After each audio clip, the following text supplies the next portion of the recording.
Now, when it comes to pit bulls or any of the bully breeds specifically, do you feel that breed-specific legislation is the way to go, or what are your feelings on that particular subject? Breed-specific legislation doesn't work. First of all, a pit bull, what is that? I brought out my handy little reference guide by Random House. It's not a little publication off the wall. It's just Random House. They've got the Staffordshire Bull Terrier and the Bull Terrier. Now the pit bull came out of both of these breeds and became the American Staffordshire Terrier. So exactly what is a pit bull? And if you have one, how much of it is a pit bull? 51%, 52%? The FWC, the Florida Wildlife Commission, says that you can have a wolf hybrid as long as it doesn't exceed, I think it's 75% wolf, you can have it. Okay? But they actually do DNA if they really get down to it. But for the run-of-the-mill dog catcher that we are, I'm not going to be able to do a DNA test to say you have a pit bull because it's 51% pit bull. It's illegal. So there's no real way to tell. Plus the fact the next thing that's going to happen is if I ban pit bulls, the next dog will be the Rottweilers because pit bulls aren't allowed. I need a bad dog to enhance my self-esteem, I guess.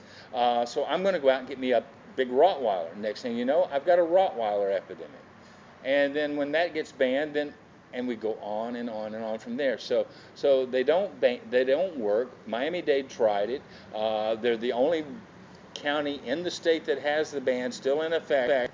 They only because they grandfathered it in when they outlawed breed-specific legislation. It's actually in state statute. You can't discriminate against breeds. So, like I say, they grandfathered Miami-Dade in. But if you go to Miami-Dade County, there's a whole ton of pit bulls down there. So it just doesn't work. It's one of those non-workable solutions. Sounds great on paper. It plays well to the media, but it's something that just can't work because a lot of dogs. I have a U-Picket sheet that has about 30 dogs on it. It says circle the pit bull, and there's about you give that to someone, they'll circle like 10 or 12. There's only one pit bull on the entire page, and they'll circle 10 or 12 different because they all have this preconceived notion of what it is. The pit bull actually used to be called the nanny dog because people got them to watch over their children. They are very friendly, and the last, it really kind of tickled me when I was reading through this. The last page of both of these says, strong dog will need careful owner training to train them well. Careful socializing needing so they will mix well with other dogs. Very affectionate with people, not good with cats. Says it right there.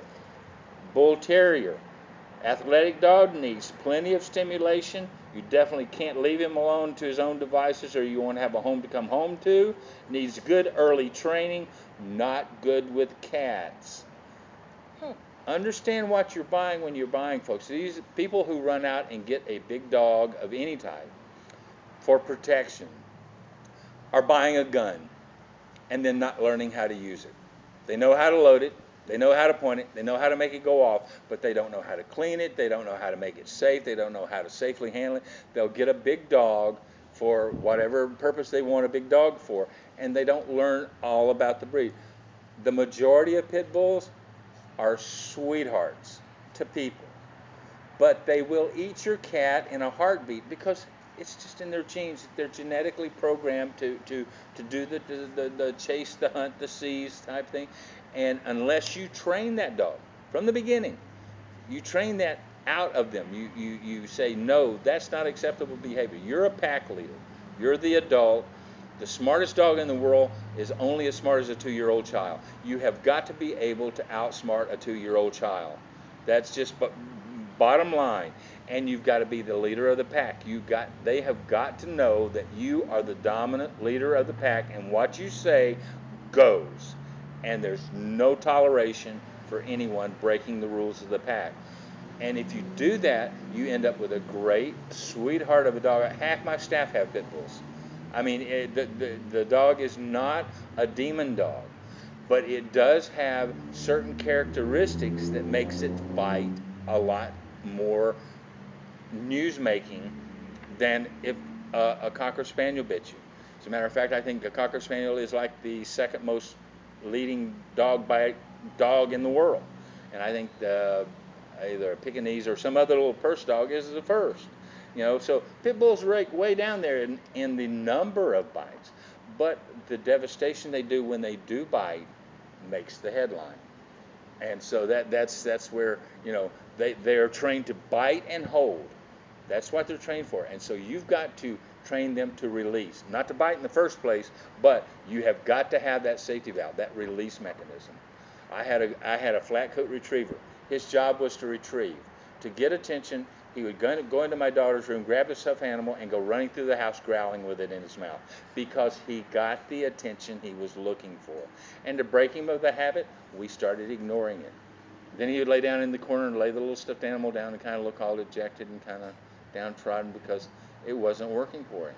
So we established the fact that we know you're a retriever, you do a great job at it, but we don't need it right now.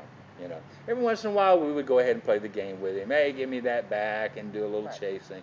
But you have got to train the dog, socialize the dog, and be aware that you can't put him on a chain in the backyard, feed him once a day, and never socialize him, never even see him again until the next thing you know he's bit the neighbor's child. And unfortunately, a lot of people do that to a dog. They're great while they're puppies. And then they grow up to be, I'm sure Ted Bundy's mother thought he was the most beautiful baby in the world. So then it seems to me that it's more the good ownership aspect in any breed across the board. What do you feel would classify as a good owner? Okay, just like we mentioned the 2-year-old child, look at yourself as a parent, a pack leader.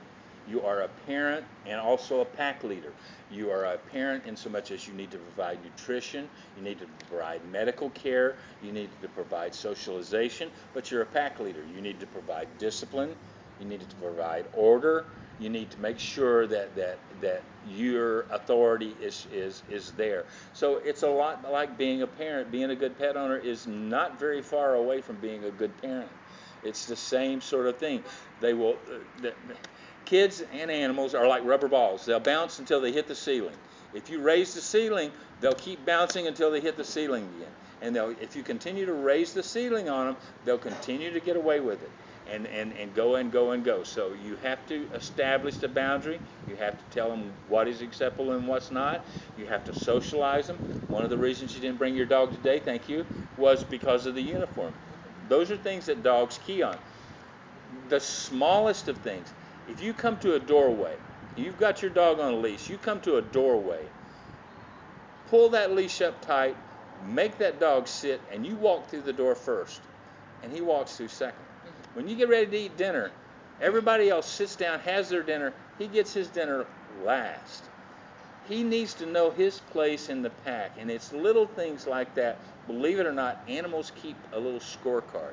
If they get away with mouthing your arm at 6 months old, then the next thing you know, at 8 months old, they're grabbing with a little more teeth and being a little. And the next thing you know, you're gotten bitten by your own dog because you've allowed this behavior to start and escalate, and they have tested the boundary. The first time it hurts, corrective measures. And then they know, whoops, that's as far as I can go. I'm going no further. This is it. And it's that way every time. It's consistent. Never let it go beyond that. You always have to do that. Like I say, to be a good dog owner, you need to be a good parent, and because that's basically what you are.